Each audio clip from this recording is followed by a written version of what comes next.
trust those salespeople. You know, there's so many that think that they're just trying to get duped into buying the next thing, and we're only out there just to sell our products and move on to the next thing. But that's not the case for all of us. Squeegee Podcast Season 2. This podcast is sponsored by Blind Maggot, Magna Colours, M&R, Target Transfers, and Adobe Creative Suite. Yeah, so I'm Kevin Kauth with Chromaline. I've been with Chromaline the last 13 years. Prior to my gig at Chromaline, I worked for Sefar, the mesh manufacturer. So I was with them for 6 or 7 years as their application specialist.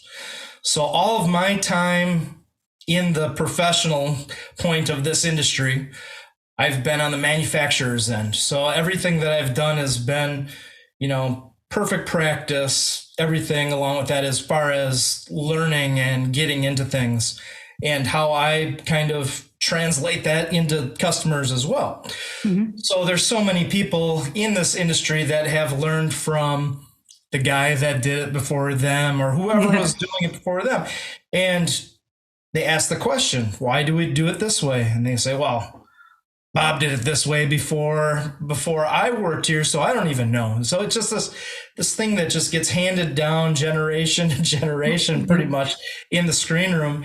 And screen room employees tend to be, the ones that they do a really good job in the screen room. So then they want to graduate to be a press operator. They want to graduate to another portion of the business. But what they don't realize is the screen room people are the heartbeat of that entire screen printing business. The people that make the screens, that's the most important job in that entire facility. If you don't have a good screen, you're never going to be able to get a good print. And that's why it's called screen printing.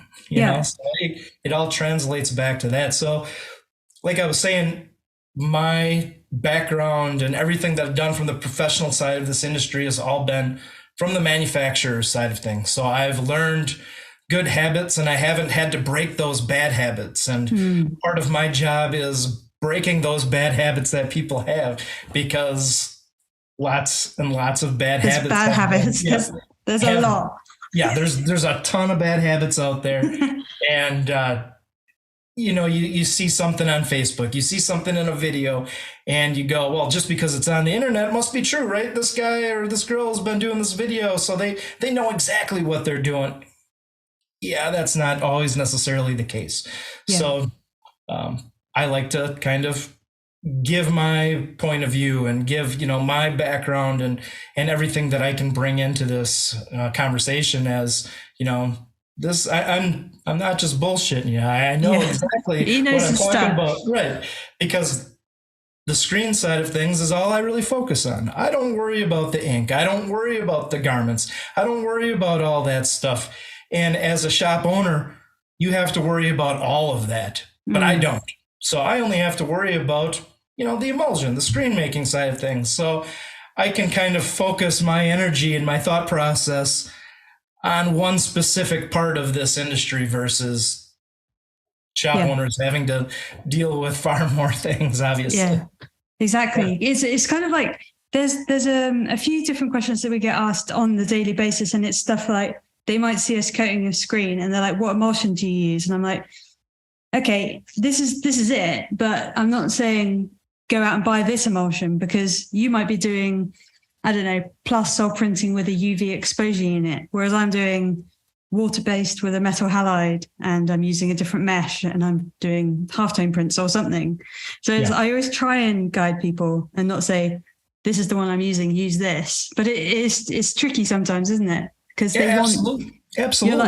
Yeah. Because you end up answering them, but without a proper answer. So then they're like, I still don't know. So, you're still answering with what you're using, but why you're using that particular product might not be why they should use that particular product. So you're absolutely right.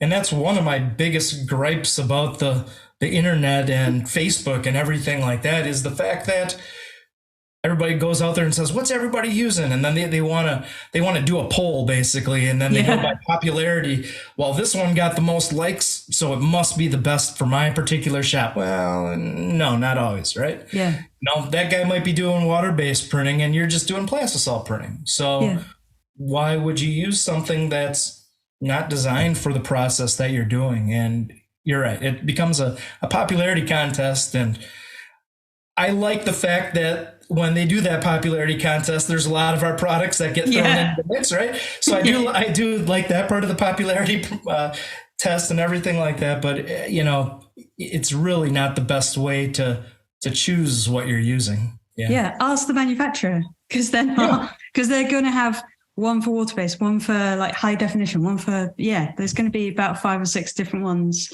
I like that actually about your website, because you don't have this infinite array of emulsions that I've seen on other sites. For example, like the ones that I get, it's like Azakol, and there's like 80. And I'm like, I have no idea, because this is all just random terminology that I don't even understand. Whereas you seem to have like one that you're kind of suggesting is a good starting point for water-based. Or now you're having to develop loads of different ones, aren't you? Because you're having to do like auto coater like ones that work best on all this new tech that's coming in consistently. Right. So along with that, I mean, like now we work hand in hand with the LTS laser system. So you have to have something that works well with a laser, right? It's, you know, when you go back, metal halide is kind of covers the gamut and is very forgiving as far as an exposure process goes. So when you're using like metal halide systems, you can pretty much use any type of emulsion because it really covers that entire spectral basis, right? So the spectral appetite of the emulsion is what that emulsion needs to expose properly. And not every single exposure unit or light source is the same and puts out the same wavelength. You know, like LED spikes right around that 405 range. So you want to have something that's more towards that. Yeah. So like I said, when you're choosing the right emulsion, it's almost like a checklist that you have to go down. You know, what inks are you using, exposure unit that you're using, all of these things kind of factor into what you should use in your shop, not just how many likes a particular product got online. Yeah. It reminds me of all those flow charts. So I'm sure, Kevin, you did it when you were a teenage girl. Yep. When you get a flow chart in a magazine and it says like, did you talk to them on the first date or something? And then it goes into 2 different avenues. It's like yes or no. So that could be like plus, solid, water-based. And then it does all the different options. Then it tells you the end result at the bottom of the flow chart. I think that's probably better way of guiding people. Like these are the 4 decisions. This is the one for you. Do you want to go straight into the questions that you get asked every single day that our followers have loaded us up with? Absolutely. Yeah. Okay. Yeah. I'll start with one that seems like an easy one to fix because I literally just got it. He says, it was Josh, and he said, after washing an exposed screen, which is quite adorable, after washing an exposed screen, should emulsion still be runny on the squeegee side? Like, no, I know it's not exposed. that is a telltale sign of underexposure because a screen is exposed linearly. So if this is your screen here and here's your light source, this side is getting exposed first. And the reason why you have to have a given amount of time for that correct exposure time is that it gives it enough time to make it all the way through to the backside of the screen. So if it's still slimy on the backside of the screen or colors running off onto your hand when you rub it, it really is telling me the fact that light just hasn't gotten all the way through that stencil to expose thoroughly all the way through. So telltale sign of underexposure. It's really the number one thing that I ask people. You know, if I think that there's an exposure related problem, the first thing that I always ask them is, when you're developing your screen and washing it out, if you feel that sliminess, that's telling me everything that I pretty much need to know right off the bat. Yeah. I watched one of your YouTube videos, and everyone should go and watch the mini series because they are palatable, aren't they? Like they're very succinct for each topic around exposure. But one of them, and it was about your step test exposure calculator. And you just said that when like the underexposed portion at the bottom, and then you got to this section in the middle, which is like where you'd expect the exposure time. But you said the ideal one is where the color of the emulsion, changes for the first time. And that is like an indication that it's hardened enough. So is that consistent with all emulsions? Like, is like overexposing? I don't really understand. Is overexposing always a bad thing, or should we shoot to overexpose, obviously, and then underexpose? Can you talk to me about that? Yeah, I got you. So that color shift, really is predominant in dual cures and diazo-based emulsions. You can see it very, very clear because of the diazo that's in there. It's more of like that tanning process of the diazo. Right. So each one of those underexposed steps, you'll see a color change, and then it stops. And then you'll see all the rest of the steps from that point look to be about the same color. That's telling me that's the hardening point of that emulsion. Well, now each emulsion really has an exposure window. So that is the very bottom side of that exposure window. And I like to put it somewhere in between. That's why I recommend where that color shift stops to add about 10% to that. Oh, right. And then that puts you just above that point, right in the middle of that exposure window, basically. Okay. With pure photopolymers, they don't have the diazo in, so that color shift is still there a little bit, but it's not actually the color of the emulsion. It's more of a visual, because the reason for that color shift is emulsion washing away from the backside. Okay. So it really isn't actually a change in color of the emulsion like it is with the diazo-based and dual cures, but with pure photopolymers, it does still have a color shift, but it's because of the thickness of that stencil that if you hold it up to the light, it still is going to look like a different color. And that's just because of that thickness. So you can't see it as easy as you can with dual cures and diazo-based, but yes, you can still go off of that. Okay. So do add 10% because that helps you with the like stability of it and like how resistant it is to like all the inks and things and resistance. Yep. Okay. And it kind of accounts for fluctuation in seasons, fluctuation in humidity in your screen room, fluctuation of temperature in your screen room. All of those environmental factors make an emulsion's exposure kind of go like this. So if you put it in the middle of that window, when it fluctuates up or fluctuates down, it's still within that exposure latitude window. Whereas if you just put it right at the very bottom, it might dip below that to the point where it's underexposed at times. Okay. There's also something else that I saw really consistent in your videos is that you weren't actually talking about exposure times. You were talking about exposing the emulsion to expose like light units instead, which I actually really like that concept because if I could measure the light units on my exposure unit, that would be brilliant. Is that just mainly to do with like metal halide bulbs diminishing over time and they're not putting out as much UV in the same time window? Yes, absolutely. Is that the same with like LEDs? But do they not perish as quickly, or where are you finding that? So LEDs are on or they're off, and they put out that UV, and what they put out is what they put out. And in 10,000 hours of having them on, when they die, they're just dead at that point. Okay. Or metal halide or fluorescent tubes or any of those other types of sources, it degrades that UV over time. So what you start with, 1 second might equal one light unit with a brand new bulb, but 1 year from now, one light unit might actually equal 3 seconds because it's how much UV that particular unit gets, if that makes sense. I know it's pretty confusing at times, but and there isn't one of those light integrators on every type of exposure unit that's out there. Metal halides predominantly is where you'll see that because that's where you get that degradation of UV light over the course of time. And So it just keeps everything consistent. So day one, you find your exposure time is 50 light units. Well, as long as everything is working properly, it still is going to be 50 light units 1 year from now, but the time might actually be longer because it's compensating for that degradation. Yeah. So that's where the handovers, where you're not monitoring light units, you're measuring time, is just not going to be useful. Like if you've written it on the exposure in like 2 minutes for 62 T mesh or something, it's just going to be completely wrong in a year.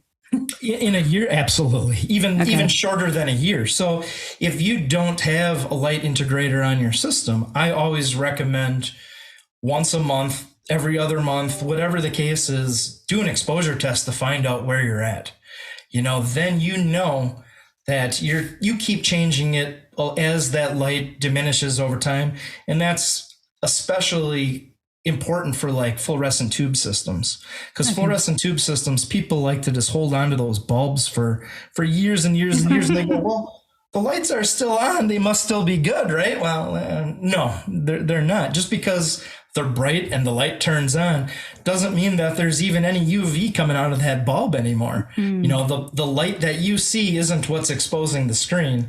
It's the UV light that you can't see that's actually exposing that screen. And that's why the sun is such a good exposure unit, right? So if you have windows in your screen room and it's coming in and it's exposing your screen, it can really turn over your screens and pre-expose those screens really fast because the sun puts out a ton of UV light and always will. It's very strong. Yeah. Yeah. Because that also goes into what you see a lot on the internet with, hobbyists and stuff who aren't having to do production screen printing. And they say, oh, just chuck it outside for 10 minutes. And it does make you go, no, because we're all I'm in an overcast UK and I'm not going to be able to just put it out there for 10 minutes and it's going to react the same as you. So what do you say to actually just going out and using the sun if your exposure unit's down and you need to get those screens exposed? Yeah, it works. Absolutely, it works. But the time that you find it for is going to be that specific time of the day and that specific, cloudiness. If it's really sunny that day and everything. So yeah, does it work? It works in a pinch. Absolutely, it does. I've got shops down in Mexico and even out in Hawaii where it's beautiful every single day.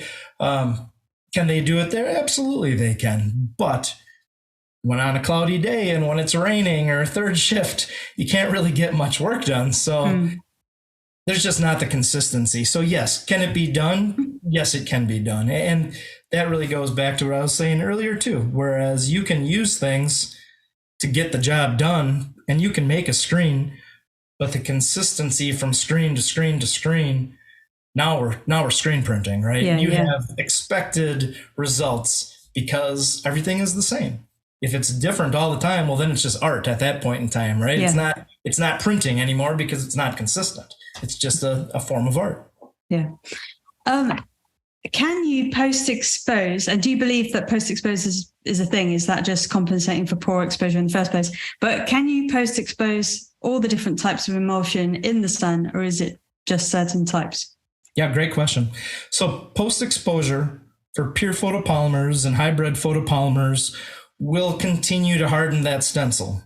Now you touched on that as well. It's more of a Band-Aid. It's not gonna fix that initial exposure because the initial exposure is far more important than post-exposing. Post-exposing isn't gonna fix it, but it will continue to harden that emulsion. Now with dual cures and diazo-based emulsions, post-exposure isn't really doing anything for you because the diazo has been washed away during that developing process. So there isn't anything more for that diazo to keep cross-linking. Whereas pure photopolymer, you're not adding that diazo. So what you end with is exactly what you started with. So it can continue to harden. So people that are using pure photopolymers or hybrid photopolymers for water-based and discharge inks, do I recommend doing post-exposure? Absolutely. If you're doing a long run with water-based inks or discharge inks, or even solvent-based inks, things that are very aggressive towards that stencil, post-exposure will help with the photopolymers that are out there.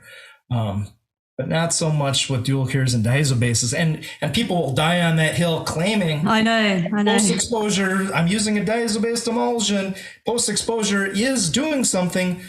It's one of those things that, if you think it's going on, maybe it is going on, but it's not technically actually helping you. So if you feel good about doing it, by all means, do it all day long. You're not hurting your screen at all, but you're just kind of wasting time at that point for those types of products. Yeah.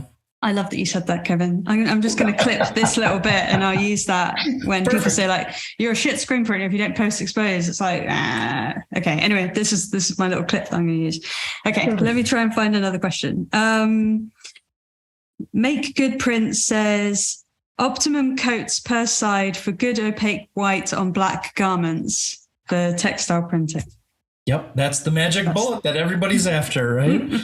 Yeah. So, and they are onto something, right? So everybody's after that one hit white that does everything right out of the gate. Well, most of the times it's not so much the ink, but it is the stencil that you're creating. And if you don't have the proper EOM, you're never going to get that one hit white. So both things, again, work hand in hand with each other. Obviously, the ink plays a role, but before you get to that point, the stencil does too.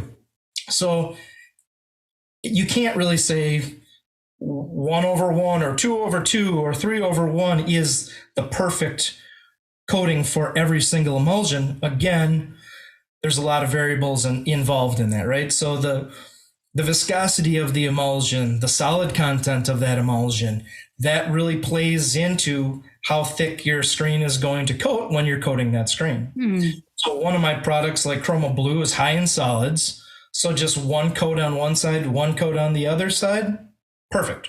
That puts you right in that 10 to 20% EOM range. And not everybody has the tools to measure that, right? Yeah. They're expensive tools, and the good ones are, you're looking at $700 or $800 for a thickness gauge that's going to be very accurate and very consistent and reliable. So I have that equipment. Yeah, you should. Like if you don't have it, I should. then why are we talking? Yeah. But I can go and use that at a shop with my customer and show them, yes, you're right in that range, or whoa, your stencil is way too thick. Let's back it off. So it's, again, I always feel like when I'm answering questions that I'm like I'm a politician and I'm dodging the question, but there isn't a specific answer for any of these things because there's too many things that are going on there. Okay, what about if I rephrase it? If you had to go use Chroma Blue right now on a mesh, like let's say a 110 with some plastisol, is Chroma Blue for plastisol? I don't know. Yeah, absolutely. How many coats are you putting on it if you have to go and do it right now? So with something like that, well, now you took a bunch of the variables, right? Yes. So now I can give you an answer. So with Chroma Blue, I'll typically do a 1-in-1 coat all the time. And when I'm talking 156 and lower mesh, I'll typically use the rounded edge of the scoop coater if you have the scoop coater that has a rounded edge and a sharp edge. So 156 and below, I'll do 1-in-1 with the rounded edge, and everything above 156, I'll do with the sharp edge. Because if you do the rounded edge, even 1-in-1 on, say, like a 230 mesh, it's going to build to the point where it's so thick just because the solid content is so high with Chroma Blue. So yes, with something like that, I can kind of base it off of real world experience and actually measuring screens and all of that to give a recommendation. But again, is that the perfect answer for everybody? No, it isn't. Humidity and temperature and everything in somebody's screen room plays into that. The tension of the mesh plays into that. So yes, generalized, you can get away with saying that answer, but again, it's not going to be the same for absolutely everybody on the planet. Okay. The really good thing that I've been thinking about recently as a variable in the screen room is the humidity, because it is, I know this probably isn't good practice, but it is the room that I have the heaters in, and it is the same room that I dry my screens in. So I'm basically making a little rainforest in there, and then I'm expecting my emulsion to be ready to expose. But I'm trying to dry all the screens, give it a few hours, whack the humidifier on, hopefully reduce the humidity in the screens, and then expose. But what humidity kind of percentages should we be trying to hit before we expose the screens? And like, does it have to be that humid for like an hour, or like when can we do it when we're hitting the numbers?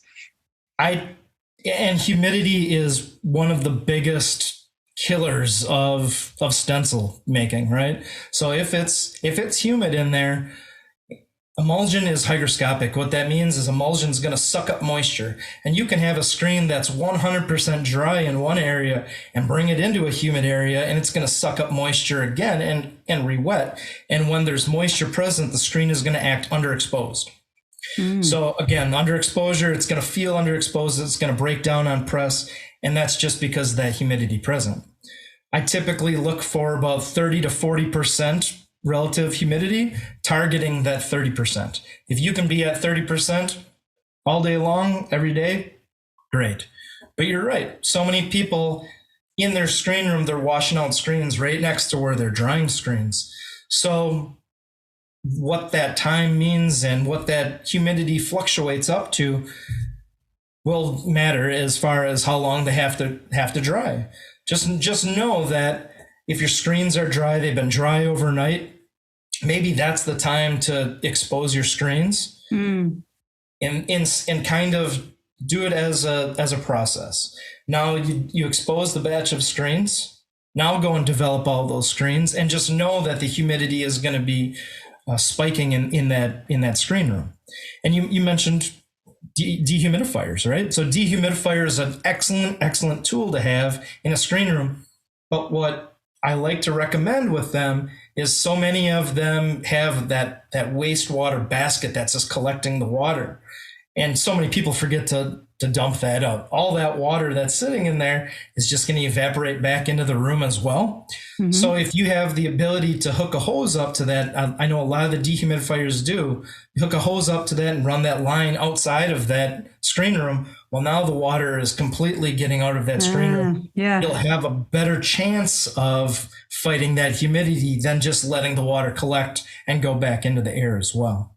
Brilliant. So again, is there a specific time that I can say is, you're gonna be fine as long as it's this humidity for this amount of time? Again, you start that drying process all over again once the humidity spikes in there. So best practices, coat today, use tomorrow. That's always best practice. I know that everybody's going to pop a screen on press. They're going to have to coat up a screen real fast. They're going to throw fans on it and dry it as fast as possible. That's not best practice, obviously, and people rush screens through. But again, we talk about consistency, and consistency is key to have consistent results on press. Brilliant. I know you actually supply lots of different complementary chemicals for the screen room and stuff, but there's just this thing in my particular studio. It's a bit of a selfish question, but my dip tank and the Supra in it, it says that it strips the emulsion and degreases, but I don't trust it. But should I? Because I degrease then afterwards, because I think, well, the thing that eats emulsion and degrades emulsion, surely that's still on the mesh. And then I'm thinking in my head that that's logically going to break down any emulsion that it comes into contact with in the future. Am I being over the top, or can they be degreasers as well, in your opinion?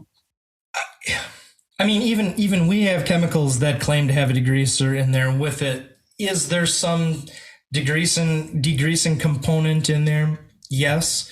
Do I still like to use one product per process? Yes. Okay. I feel that when you're using one product that does multiple processes, you're giving up something, right? So there's a give and a take for everything in this industry. And if you think that there's one thing that's going to do absolutely everything, most likely it's giving up something.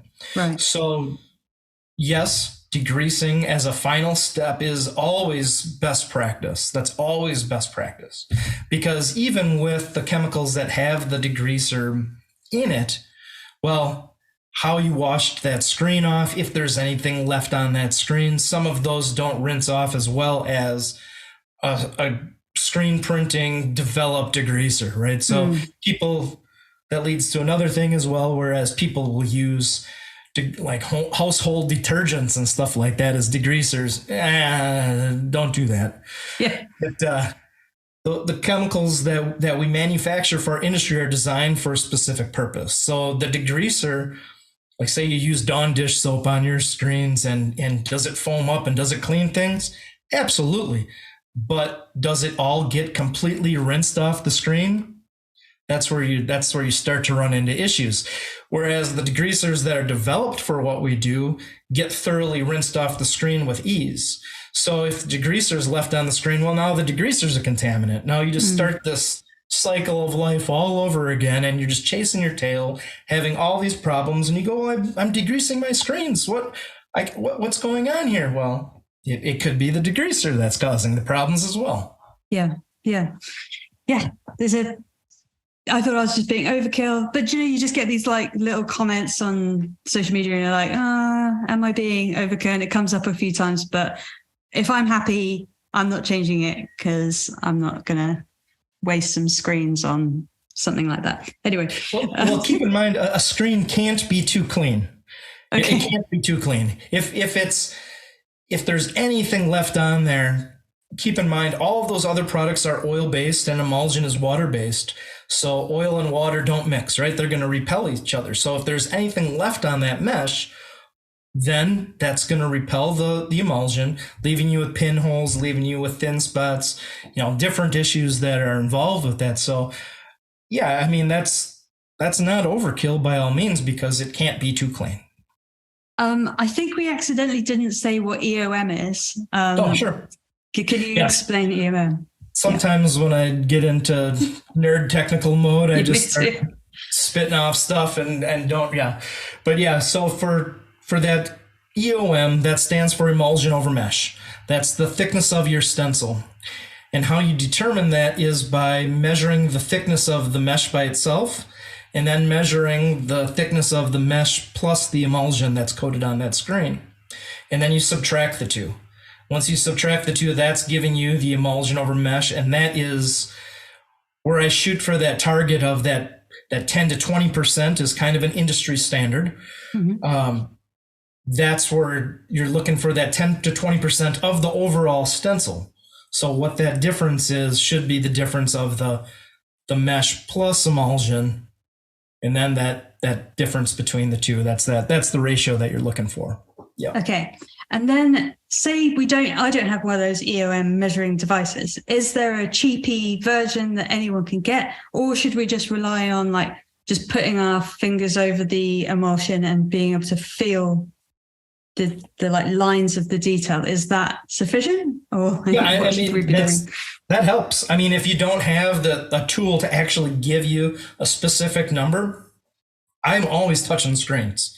So the first thing that I do, I mean, if you ever see me walking into a screen room, the first thing I'm doing is I'm getting handsy with the screens, right? Being creepy on the screens. I'm creeping on the screens. I'm getting handsy. But yeah, I feel if you can feel that edge, if you can feel the artwork, it's telling me that there's emulsion over mesh. There's so many times that I'll walk into a shop and I'll feel a screen and it doesn't feel like there's anything coated on there because you can't feel the edge where the emulsion is, where the artwork is. And if you can't feel that, it's not giving you a good gasket.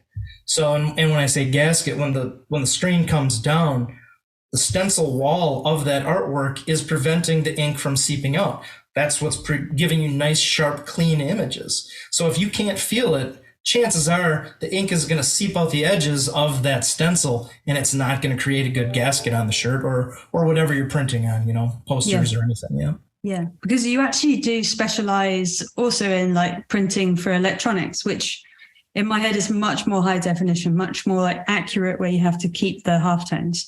So really translating that into textiles, it should be easier for you guys, but then you're just worrying about like, is this withholding water and different solvents and printing inks and stuff? For us, it's the same process. You're still making a screen. Are you using the same emulsion that you're using in a textile shop? No, absolutely not. The emulsions that are designed for printed electronics are much finer line details. So anything just like, you know, you got your iPhone and everything, all the traces that are in that phone are all screen printed. And if there's a break in that, well, now obviously it loses conductivity and it doesn't print, doesn't print properly, and then the part doesn't work. So we have an electronics emulsion that can actually resolve down to like a 15 micron line, which is crazy fine. I mean, a one red blood cell is about 8 microns wide. So Jesus, we're printing blood cells at that point in time. But to get that really fine line, now you can have lines right next to each other, and you can have much smaller, thinner components, whereas nobody wants a big, huge phone anymore. They obviously want smaller phones. So that's part of that process, is being able to print those lines much more narrow, much closer to each other as well. This is just a question that I've seen talked to. Actually, maybe I should ask the listeners' questions before my own selfish ones. So one of the suppliers, I think they're trying to get people to buy more laser to screen. But anyway, LTS, how is the sharpness of the artwork compared to traditional film positives? Yeah, I work with the LTS, and I started off working with them with a little bit of hesitation, because that's just the way that I am. I question everything. If there's something new, I'm going to question it, and then I'm going to put it through its paces. But I'll tell you, with the LTS, you can get some extremely fine details, and you're taking out the glass, you're taking out the process of putting wax or ink on a screen, which is more, it's going to go back to the environment that it's in. So when you're putting ink on a screen, if it's humid, well, now that ink is a little bit more fluid and it might run a little bit. You might get more dot gain. It takes that out of the process. So the laser, that laser can have a pinpoint of, about 20 microns, very, very, very small pinpoint. So to be able to do really fine lines with that, yes, you can do exceptional work with the LTS systems, as long as it's matched up with the right emulsion, matched up with the proper thickness, the right match, all of that has to work together. But with the proper system all together, the LTS does fantastic images. It's really cool that it does. However, at what kind of line width or LPI can you actually detect on a t-shirt just with your eye, and not and it actually be a useful thing to achieve? If we're overshooting for, we're trying to get the tiniest LPI dot that's lost in the kind of weave of the shirt, there's no point. So what are we trying to achieve with LTS for textile printing? What kind of dots? Again, you're right. There's so many people that want to push the envelope. They want to do the highest line counts, but you're right. At a certain point, you're printing it on a t-shirt. Doesn't matter. The dot is so small compared to the thread that you're printing on. So I have seen up to 85 line working with the LTS, but primarily you're still doing that 45 line to 55 line. That is the main, that's the main industry standard. And to print a 55 line extremely well will always look better than an 85 line that's not printed well. And goes back to press settings. It goes back to so many different things, the ink that you're using and everything, obviously. But I've always said, if you can look at a 55 line and it's printed perfect, it's going to be a beautiful print, versus trying to print this highest detail and this high fine line, 85 line, 100 line count. That stuff really, I think, is overkill. I think it's people just trying to outdo their neighbor, but to have a really good print. And if you can print 85 line and it looks beautiful, by all means do it, right? But it's an entire process that has to work hand in hand, and you will struggle with certain things if everything isn't dialed in perfectly. So the people that are doing it, kudos to them. But again, just because the screen is 85 line and the screen looks beautiful doesn't necessarily mean the print is going to be absolutely perfect, because you go out on press and there's another 200 variables out on the press floor. So it really goes back to the printer themselves too. Yeah, because I do get like doing high definition like sim process stuff, and we still print on glass and stuff, and that's where you actually give a shit. But then as soon as I went to textile printing, I was like, God, you really don't have to, like, this is a whole different ball game, and it's down to like smoothness of ink and all this type of thing. For sure. Absolutely. Yeah. I mean, the substrate that you're printing on, again, goes back to what type of product that you should use in your stencil build and everything along with it. I work with plenty of architectural glass printers, or, glassware printers that you're printing, and you're right.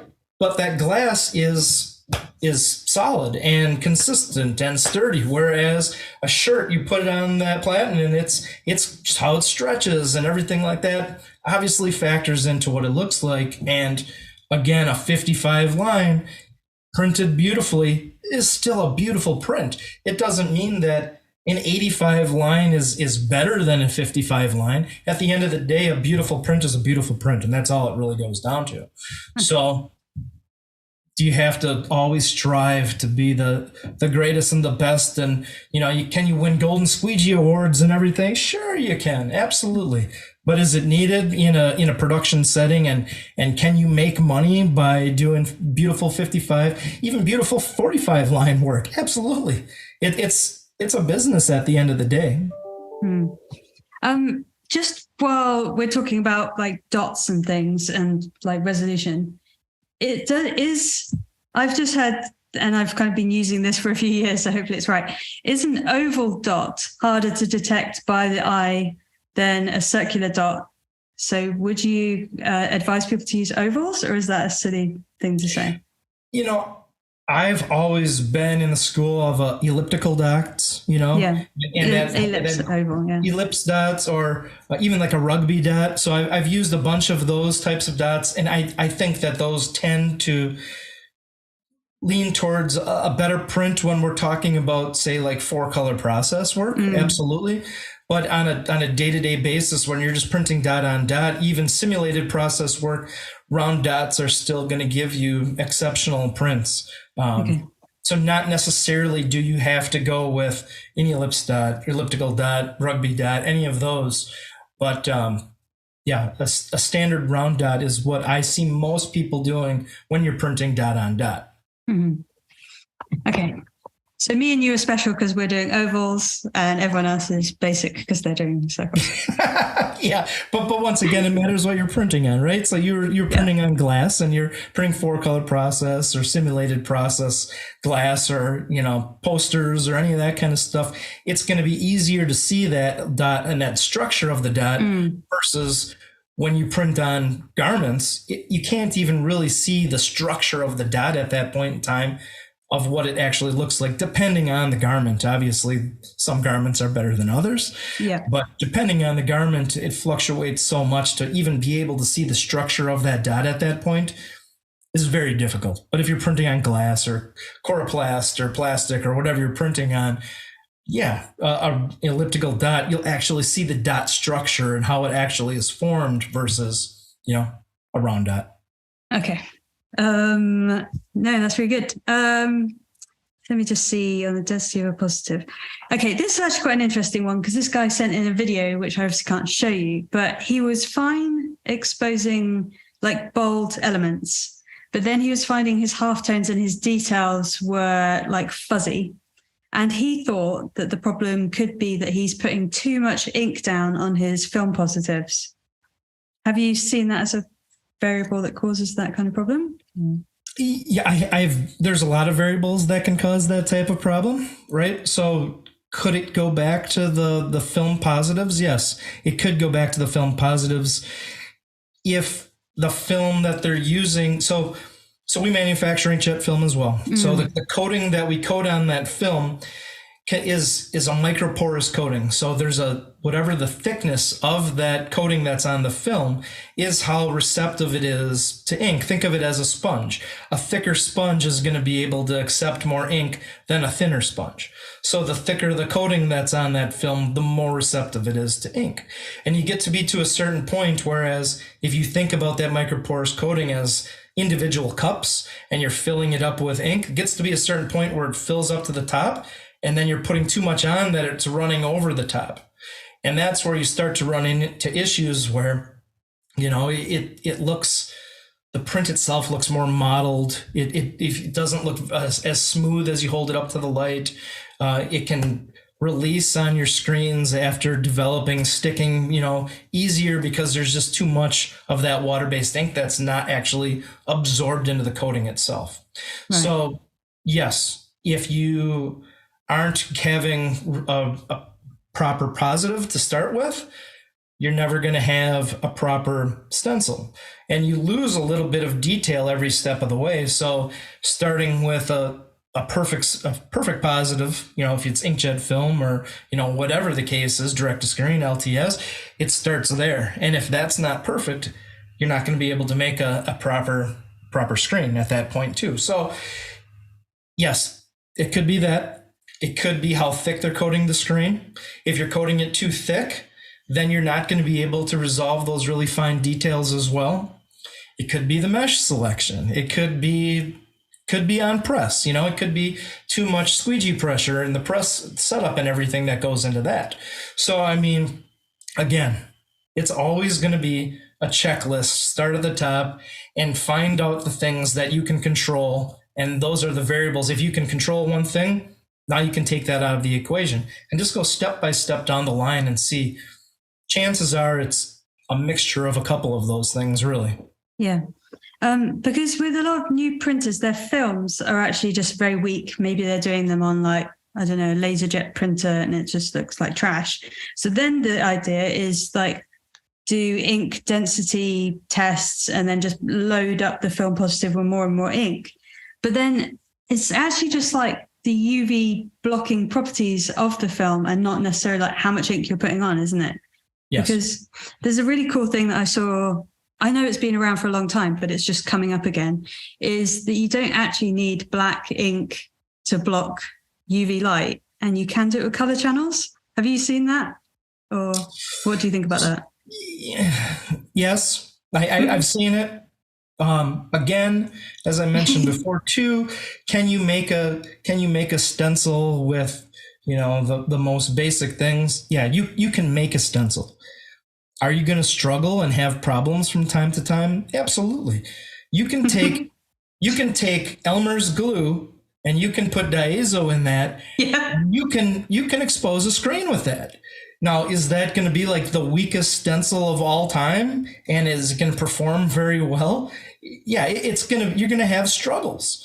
So again, if you're not doing each one of those steps with the proper method, as you go back to inkjet film and inkjet film positives, yes, people use vellum, and that goes through a laser printer, which is a hot process, and that film shrinks and expands as it goes through. And if you were actually to put that in a densitometer, in a spectral densitometer, and actually read, how much light the transmission goes through that film in the clear area versus the dark printed area, you'll find that the clear area is blocking almost just as much light as the dark printed area. So to have a really good stencil, those two values need to be as far apart as possible. So that's where as clear and optically clear as a film can get, versus as dark as the print can get and block as much UV. Now you can actually properly expose your screen. Whereas with the vellum, that it's blocking almost the same amount of light in the clear area as the dark printed area, you're going to have to underexpose your screens. And that's just part of the facts of it, right? It's not designed for it. And can people get away with it? Absolutely. And they'll spray things on their vellums, or they'll take baby oil and rub it on their vellums to get it clearer and darker, and just do it right from the start. Just and then you won't have those struggles. But A lot of times, yes, it goes back to the film positive. And like I said, you do lose a little bit of quality each step of the way. It's just the nature of the business. So if you start with poor quality up front, you have no chance of having anything quality on the back end because you lose a little bit every step of the way. Okay, so just stick to my inkjet putting down black ink. Okay. Yes, absolutely. And I'll actually add to that as well. So standard like Epson inks are pigment-based inks, and those are more transparent. So you tend to have the tendency of trying to put more ink down to darken it up versus like we have third-party inks, our AccuInk, which is a dye-based black ink, and that dye-based black is much blacker, more opaque, and will block more of that light.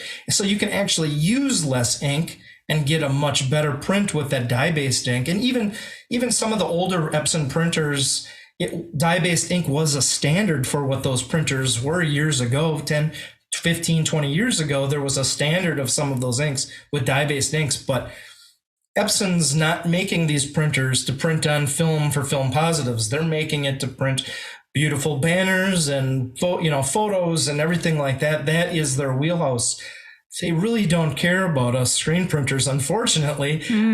And if they could just make a printer that had one ink cartridge in it and it was just a black cartridge, that would make all of our lives easier. And that's the printer that we would all use. But unfortunately, they don't make anything specific for our industry.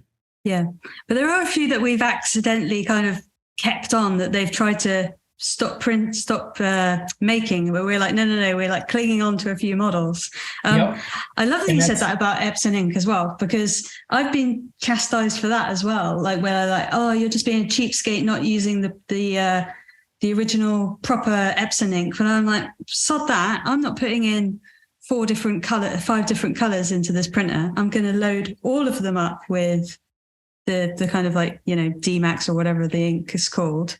Yeah. And I'm going to use all my channels, and I don't give a shit about using legitimate Epson inks because, right. I hadn't thought of that reason though, but that's brilliant. I mean, for us, for our AccuInks, we'll typically, for some of the larger printer models, we'll do one black and then the rest are clears. So those clear inks are cheaper, but they're only used in the cleaning cycles anyways.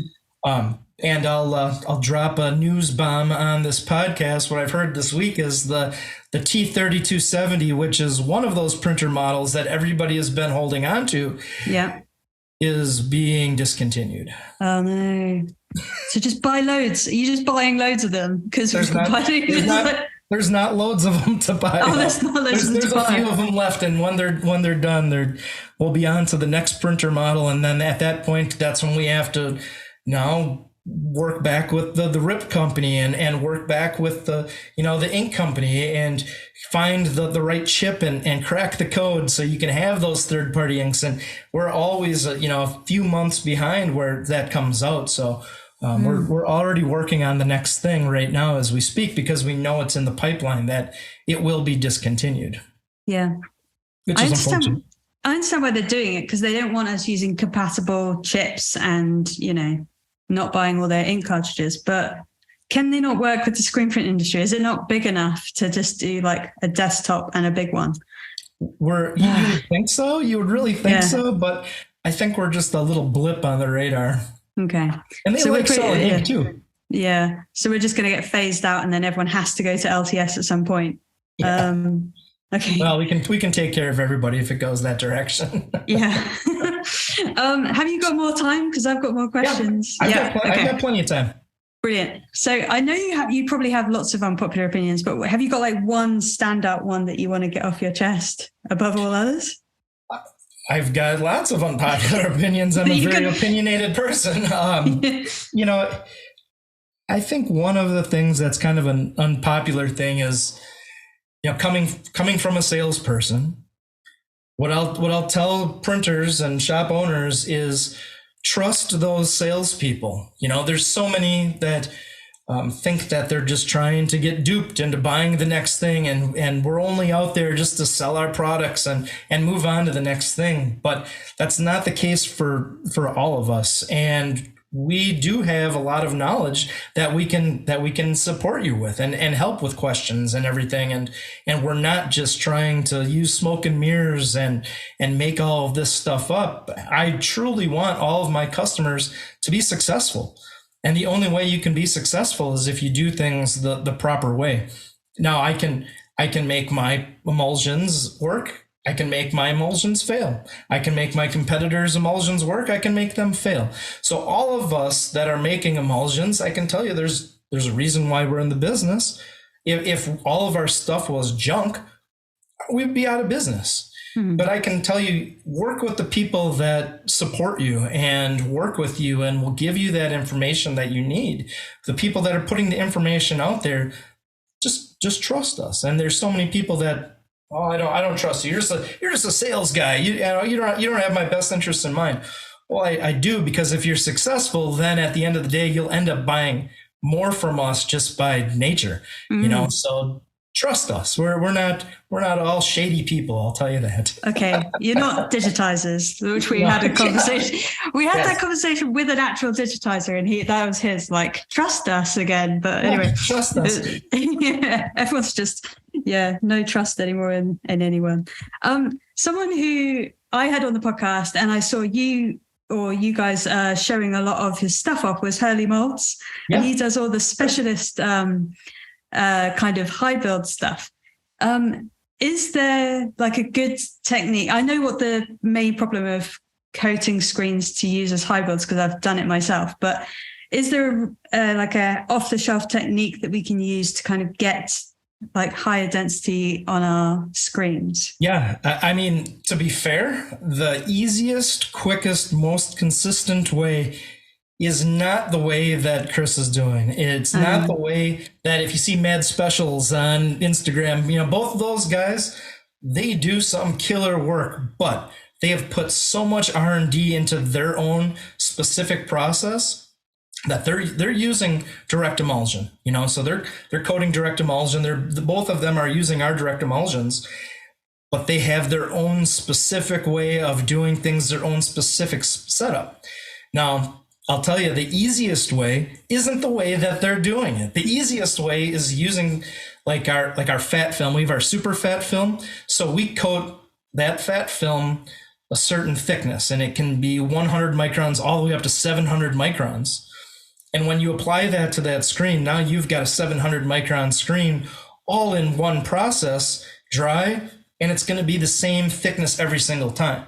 Versus those guys have done years and years of R&D and pulling their hair out and many late nights. I mean, you can text Chris at 3:00 in the morning half the time at Hurley Molds, and he'll be like, "Yeah, I'm working on a screen right now." So there's so many times that they put so much time and effort into that, and they do beautiful work. You can't take that away from them. They do beautiful work, but you can make you can make your life a lot easier by using something like that super fat film, for that high density film designed for high density printing. That's where I would probably start people. It's an expensive product? It's expensive, so that's why people kind of go, "Oh, I don't want to mess with that because it's so expensive." But the time and effort and all that R&D, and I think if Chris could go back 5 years ago and say, this is what I'm going to start with, that's probably what he would have started with, knowing all of the time that he's put into developing that process over these years, But to start off, to make things easy and consistent, it's the high density films are the way to go for sure. And it's fat with a pH. Yeah, fat with a pH. Yeah, pretty hot and tempting film for sure. Why can't I wish I was in the same country, because I cannot find good capillary film, or generally capillary film, in the UK. I don't know if that's me being an idiot and not being able to source it, but anyway, I've had to do like my own coating, and I have had it where it's pooled, and then I've also had it where you wash it out and then you don't realize until right when you're printing that one side is higher than the rest, and your ink just gets thinner and thinner as it goes to one edge. So I mean, with that in mind, you can coat your screen, just say like like a 3-2 or something like that, to the point where you know it's not going to drip. Let that screen dry, and then go back and you can do face coats and let it dry, and do face coats and let it dry. And you can turn this into you can coat your screen as thick as you want it. You can go up to 1,000 microns doing that process by coating it, letting it dry, coating it, letting it dry. But you have to kind of find what that initial wet on wet coating is that won't drip, because when you get those drips, now that screen's ruined, and it's you'll never be able to use it properly. But nice and dry and smooth, now you can go back and you can add coats and let them dry, and add coats and let them dry.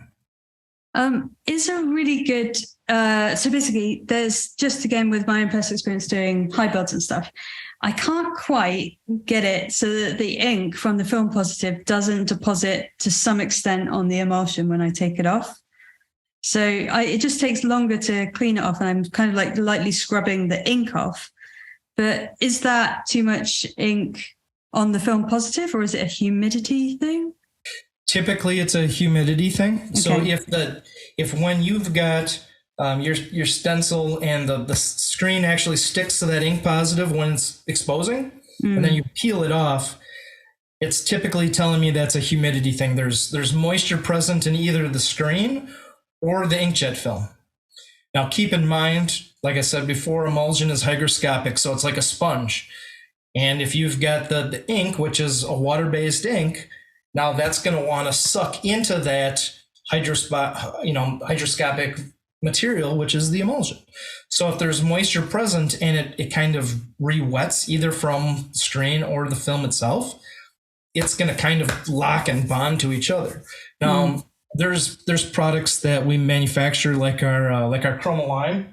Here, our Chromaline is designed with that in mind.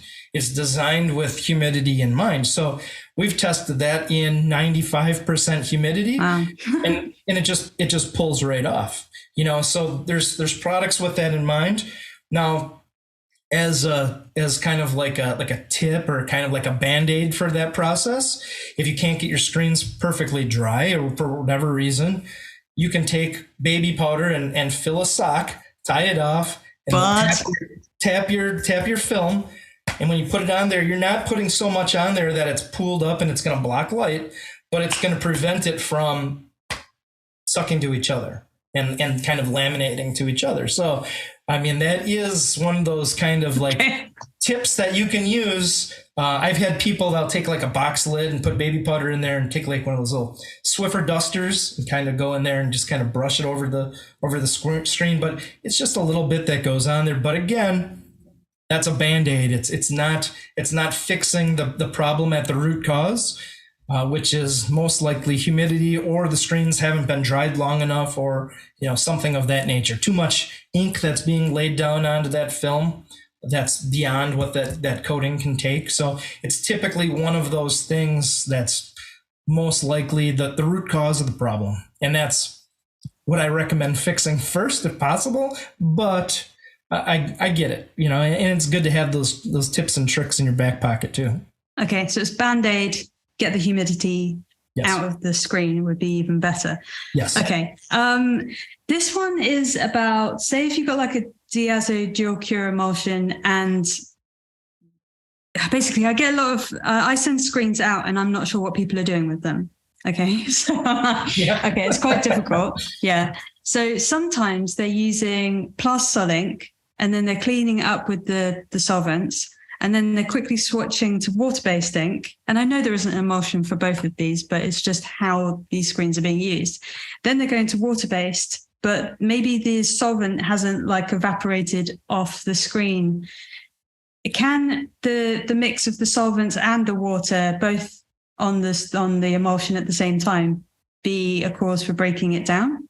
I mean, absolutely. Either one of those, even by themselves, can be a cause for the stencil breaking down. So both of them as a mixture absolutely could. Now, you're right. There are products that are going to work with both. So if you've got people that are doing water-based and Plastisol work, I would recommend using something that's water resistant.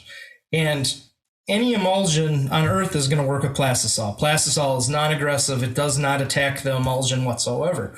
But when you start getting into solvent-based inks, or you start to get into UV inks or water-based or discharge, those are the types of inks that are very aggressive and want to attack that stencil.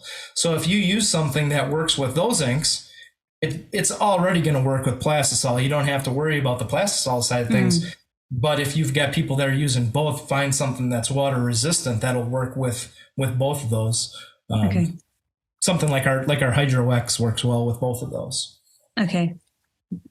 So we're really fighting water over. Okay, I understand. Yeah, and keep in mind certain,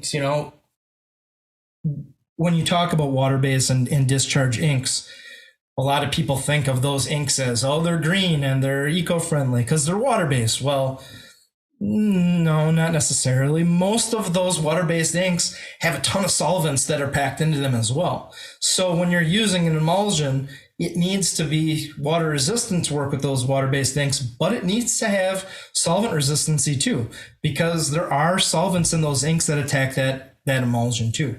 So if we find out that one's not holding up to water-based and discharge, it might not be the water that it's breaking down. It might be the solvents that are in those inks, or the press wash that they're using, or if there's people that use plenty of stuff from outside of this industry to clean inks and everything, which I would not recommend because they're not good for you and can leach into your skin and everything. But that'll break down emulsion as well. So it's typically that water solvent kind of resistancy that you're looking for to be able to do everything, really. Yeah. Okay. This is like jumping into a different topic again, but this is just something that doesn't really go in my head very well, is capillary film. I understand that it's called capillary film because it uses the capillary effect to kind of adhere to the mesh. But how does capillary film actually encapsulate the mesh, and can it do it as well as manual applied emulsion? So it doesn't. It doesn't. It takes that capillary action and it sucks into the mesh, right? So you say you've got a 30 micron cap film. When it sucks into the mesh using that capillary action with water, you're going to lose about 60% of that, right? So you're looking at maybe an EOM of 10 to 15 microns on that 30 micron film. Right. But does it completely encapsulate that mesh? No, it's only applied to the one side. So cap film is really good at really high resolution things. As far as durability, it's not going to be as durable because it's only applied to the one side of the screen. But resolution wise, it's always going to be extremely consistent. The coating is flat like glass. We don't coat pinholes in it when we coat cap film, so you shouldn't have pinholes in it, but it really isn't fully encapsulating those threads. So again, now we look at people like the electronics industry. Now the electronics industry uses a lot of cap film, but what they do is they use the direct indirect method. So now you've got cap film from the bottom side to get the consistency of the cap film, the sharp, clean edges of that cap film, and then they back coat with direct emulsion from the back side. So now with those two products married together, now you've got the best of both worlds. And that's really the same way as we apply the super fat film as well. So super fat film isn't even technically a cap film. That doesn't even absorb into the mesh. So it needs to be applied using that direct emulsion as that direct indirect method to hold it together, and it kind of laminates and creates one stencil with both of those products together. Okay, thank you. I did not have any idea about that, and I thought surely it's just gonna peel off at some stage. Yeah. Okay. And I've had somebody this week asked me a question. Can you put cap film on both sides of the mesh? And I said, no, you can't, because that first piece of cap film absorbs so far into it, the backside really isn't going to absorb down into it. So you're not going to get as good of a bite from the top piece where the squeegee would be running. So if you want to do the direct indirect method with direct emulsion, yes, you can do that, but you can't laminate 2 pieces of cap film on both sides and expect good results. Can you? Again, you can do a lot of things in this industry. I wouldn't recommend a lot of those things that people can do, but I wouldn't do cat film on cat film. Okay. I actually wasn't going to mention it, but I have like this Frankenstein screen over there, which I probably would be embarrassed to show on Instagram. No, those are the best. It was, it's like, have you heard of the one screen challenge that someone's doing? Basically, you use one screen and you've got to do as many different things with it as possible. Okay. Okay, so I have not seen it yet, but I'm going to look for it as soon as we're off here.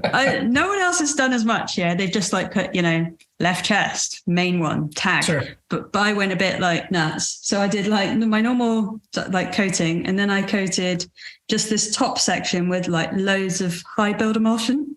Yeah. So it looks really weird, but I did it like once the screen was dry, and I just did it. And I thought that's never going to work. It won't adhere for some science reason. And then it was like actually the best high build that I've ever done. Because today I was just like, I'm not going to show this on camera, but it works a treat. And no one will know how I've done it with just one screen. But there you go. So you can mess around to some extent. Absolutely. Yeah. Absolutely. And like I said, too, as far as like Chris Hurley molds or Mad Specials, that's how they got to where they are right now, is just messing around and seeing what works and what doesn't work, and how can I kind of perfect this process and kind of tweak things here or there. Oh, this worked, and this humidity was much better at so as you do a little bit of your own R&D in your own shop, play around with things. Like I said, you can build a screen by the most basic things. Now, are you going to win a golden Squeegee award with every one of those screens? No, you're not. But that's how you learn. You learn by failures. You learn by what's causing this problem. Well, now you know that this problem can come up, so you avoid what causes that problem. So by all means, play around with stuff, mess with stuff, do your own R&D, and who knows, maybe you'll come up with the next greatest thing. Okay, no, I'm going to keep being a little weirdo. There's one of the other questions from somebody is there a way to coat screens without a darkroom? I wouldn't. I mean, again, emulsion is light sensitive, and that's another myth that I've seen around, that it's not light sensitive until it's dried. Well, that's not true. So it is being affected by that light, even when you're coating screens and the emulsion is still wet. It is being affected. Now, how much it's being affected, it's different by different products and everything that goes into that. But is it being affected? Yes. Certain emulsions will be far more forgiving. So somebody that doesn't have a perfect darkroom, and they're not working under perfect light safe environment, then I might lean towards something like a dual cure emulsion that's more forgiving. It's going to be slower exposing, but it's going to be far more forgiving. So it's not going to pre-expose just as fast as like a pure photopolymer would. If you're using it in an area that any light is coming in with a pure photopolymer, that stuff exposes so fast. So you're going to have issues much faster. So again, if you don't have the perfect environment, something that's slower exposing, something that's more forgiving is always going to be what I would recommend. Okay. But I would always recommend working under UV, blocking sleeves and the yellow amber colored sleeves, not the clear sleeves. People like to use the clear ones. Those typically aren't blocking the same UV to the same point. They're blocking it to a lower level. So some still is getting through and affecting those screens, even though they are UV blocking sleeves. They're just not blocking it up to the point where you need to for emulsion. Okay. And those sleeves, you're saying they literally just go over the top of fluorescent tubes, don't they? Absolutely. They're really easy to get. Yep. Yeah. You can get the sleeves that go over the fluorescent tubes. You can get rolls of the filter films that you can actually cut and lay into your light fixtures, whatever your light fixture looks like. That's going to be your best case scenario. It's just then that it's it's blocking that light. And if you look in our manufacturing facility, most of our manufacturing facility is all under yellow lights. So we know what it's like working under yellow lights, and it takes a little bit of time of getting used to that at times for people, but that's going to be your best case scenario, and you're going to have the best results that way. Yeah. Okay. I think this is my last question, but I might be completely lying. Which one is it again? Designs, problems with details. Oh yeah, I think this was actually a question that I saw on a YouTube video, and I asked you in our DMs. I saw someone say that they're just adding diazo to an emulsion that doesn't typically have diazo added to it. Which types of emulsion does that work with? And is it or is it even a thing? Yeah, it's definitely a thing. I always kind of say, use the emulsion the way it's intended to be used, so it's not always necessarily that way. Pure photopolymers, you can add diazo to pure photopolymers, but then you're essentially making it a dual cure at that point in time. What would be the point? Like, what would be the reason? Well, the reason why a lot of people do it is because they want it to be more water resistant, or they want it to be, or they think it's too fast exposing. If they're working with a process and they're having like a 4-second exposure time, they think they add the diazo in, it extends that out, makes it slower exposing, more forgiving. Once again, the slower exposing a product is, the more forgiving it's going to be. So they think you're going to get better resolution, you're going to get better water resistancy, solvent resistancy. And is there truth to that? Yes, there is truth to that. But at the same time, you could just use a different emulsion that's designed for that process. So yes, it is a thing, and it can be done. And leave yes, it to the chemists. Yeah, exactly. If you want to be Walter White and you want to do your own chemistry and everything like that, by all means, do it. But yes, there's truth to that, and you can do it. Not necessarily do you have to do it, but again, does it work? Yes, it does work for sure. Okay. So I just want to tell people that even on the Chromaline website, you've got so many resources there. They're actually really succinct again, which I think you've done a really good job of. Because a lot of these articles are just like, oh my God, you get 2 paragraphs in and they're just talking about the terminology that you should be using. But these ones are like actual real world tips. And then your YouTube channel, and where else can we get accurate information from people like Chromaline? Is it just? Yeah. I mean, I think that if you go to the manufacturers, if you go to the suppliers, you go to your dealer rep and their websites and our websites, we're always going to have proper processes, proper procedures, good tips, instead of, going online and watching a video on YouTube. And don't get me wrong, there's excellent videos on YouTube. You've got great videos on YouTube. People You're on YouTube. Right.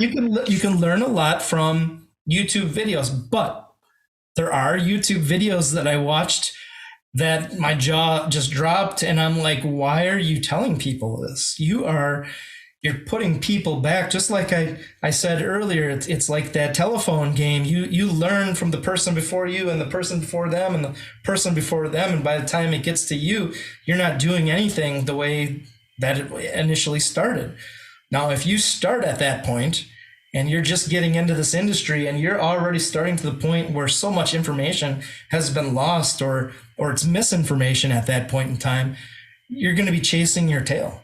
Mm-hmm. So go to reputable sources. There's reputable sources that are on YouTube that aren't manufacturers. Just make sure that you do diligence and vet these sources, instead of just seeing some guy in a tie-dye shirt and he's printing and doing whatever in his garage. And this is the way I've been doing it for 40 years. So this is definitely the way to do it. Yeah. Again, can you make a screen? Can you make a shirt that way? Yes, you can. Are you going to have struggles and problems from time to time? Yes, you are. So if you want to have less headaches, again, just do it right from the start and just make sure it's a reputable source. Just like when we're in school and we had to write a report, you had to cite your sources. You know, you had to write at the end, this is where I got my sources. You couldn't just say, I got my source from the internet. And your teacher, Wikipedia. Your teacher's going to go, well, that's great. You can throw this in the trash. It doesn't mean anything to me.